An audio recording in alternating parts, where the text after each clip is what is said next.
toi whaatala whātu telefon le siu whonga le lo mua mai Sāmoa mōre nei o ngā tutonu le waiaso e lo tātou atu no.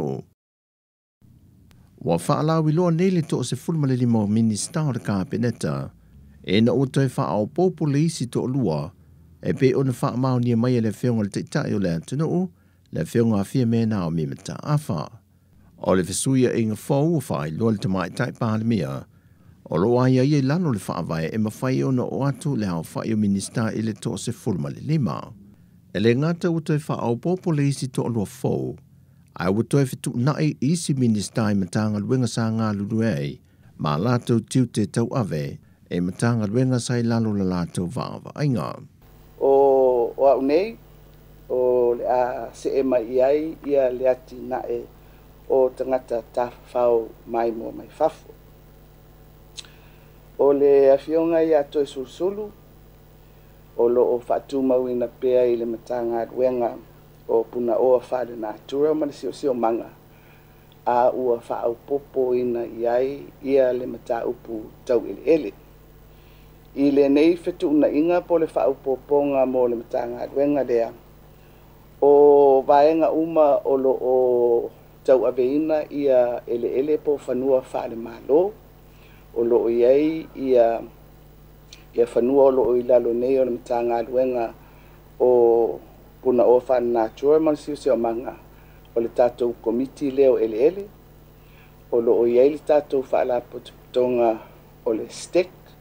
Ia o lo iai fo ima le tātou whaala potonga o le Sāmoa Land Corporation po whanua o le malo.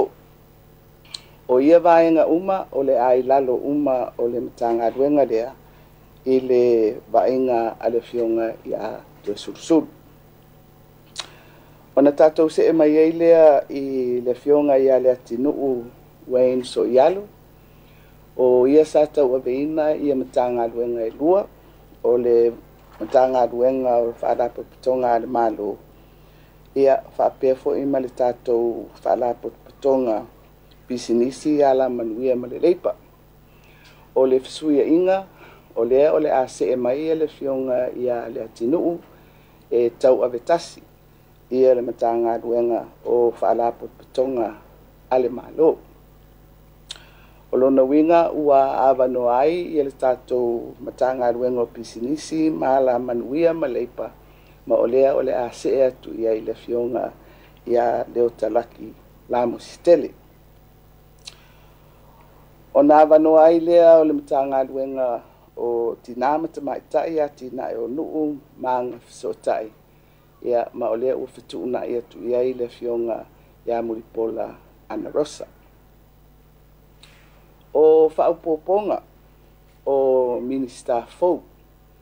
O le Minister o Tupe ua whapeo na whiriwhiri ai le fionga ia lautimu ia we le se foa va ai. Whatasi ai ma le whaupopo i nā tu iai o ngā luenga whaavai taimi. O le Minister Fou lona lua, o le fionga ia lau matia manu Ringo Purcell. Mai o le a whaatulanga mai ai se mata ngā luenga Fou o Taalonga, maranga oa mō le soifua fia o tangata.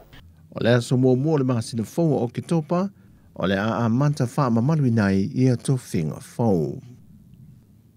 O whale o loa te itasi a lau whaipisi nesi o mea tau lima, o tau mawha o le whaalawi loi no le anganu o Sāmoa vaenga ese, whapea foi ta alonga mwhawhia whianga i tua maota o le turisi le ele le Fou, mō le nei te wila lua whelua se fulma le tonu.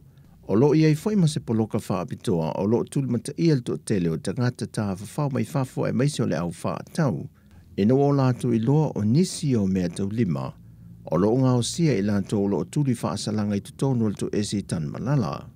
Na mori mawina le atunu o le mata ngofio a te tusi, o mea tau whale, o ula, lau o lo mea tau lima, moenga, ka poti, la ei maletere o lo sa ngā o sia i lātu, o lo tuli whaasalanga i tutonu tan malala.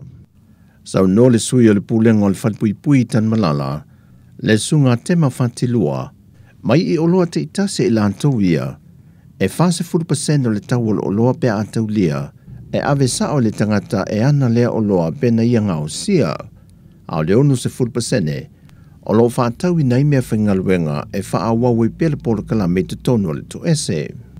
Whai loe whantilua, o le whaile neo tau sanga talu na whalawe i tele mai i tua le lātou polo kalame le nei, i le naunau te inga ia awa ne manatu tangata o lo tuli le whaasalanga, wa muta se manuia po se awa no ta ua mo i lantou, ona o sori ngā tula whono sao lātou whātino ina. O le anganga na whātuina i le polo kalame te tono le to ese, ina ia umane le te mi whātapula o lo tule i o lātou whaasalanga, wa iei se vāenga e mawhai na whaawawina i tua i ainga i mawaisi na seleni, e tau se i o lātou ainga, ona o le mautinoanga e le toe whaingo fia na toe sa i lia ni a lātou ngā wenga.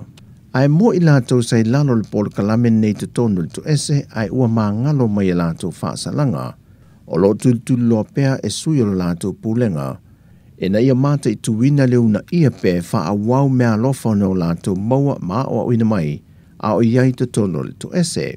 Whai loa fo e whantilua e leo se teimi mua leo whaalau i loa whaalau i tele lātou loa mo le whaatau i nātu i tangata lau tele. Sāmoa fo i le hava noa i le konferenise le ka le sia me tutisi, o le fontanga le ka le sia i mālua, le fo i ua o mai le vaiaso le neon markete le te wila, e bei o na ua whaatau i na i nisio turisi, a lātou o loa o metau lima.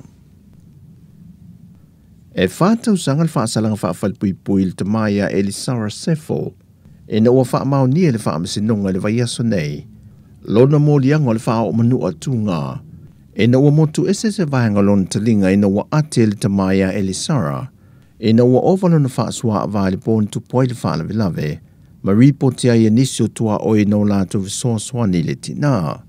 O isi vaenga tūngā na whaai loe le ripotia na tanga rengo leo, o le fula le no o a fōlinga le tina e na ua wha o lima i le tamā, mai o se tasi le neo matao po toi wha mamafa mai e le wha masinonga i le atano, e le alo le wha masinonga e le whia leo ni wha salanga tāla whiangai, ia i lato e whaatino sa wanga i tinao ainga, e nisi o tamā, ai whape nā foi i whanau la iti.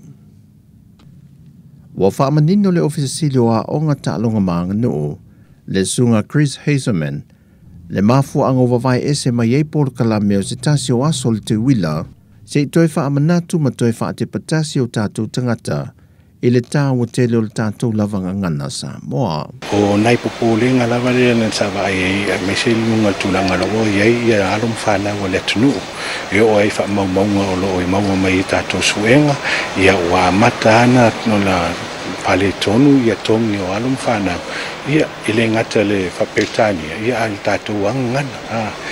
O nisi o popolenga le whaurulunga mtanga luenga o a onga, o le whale tonu tūlanga tau tusi ma le whaitau tusi, o vaenga i e te tau na toi fo i e la vai pei o le pito la awa mātua maa o ngā susā, lea sa wha maalo sia mai e le whaitau wino tusi pa ia, e wha o ngai nai koma li liu o wha mamafa, periota ma koma, e na ia mawai le wha leo ngā sa o upu te tasi o le tātou ngā ngana.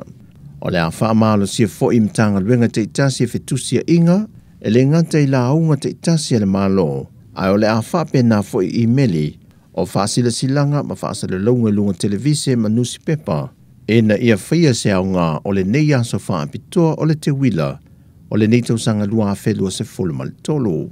Pe o na sila fia, e le lewa atu nei o na amata mea le si ufongo le lau mua, e le te tala aloa ia ina leo sana api o le ngangana Sāmoa, i lunga o penga te wha i langi wa whaata aue nai le whaitau tusi, le wha leonga ma fōlinga o uputa i tasi, ma ta longa, e wha o ngai nai ma whaata aue nai pea, le sa o le wha leonga o tātou lava upu Sāmoa, mo au ngā tupulanga umale atunu, o lo o whana nau ma ola le atunu i whafo. O le wha i unga leo tātou telefou mai Sāmoa mōni ni aso, manuia le tātou atunu, whasoi foia.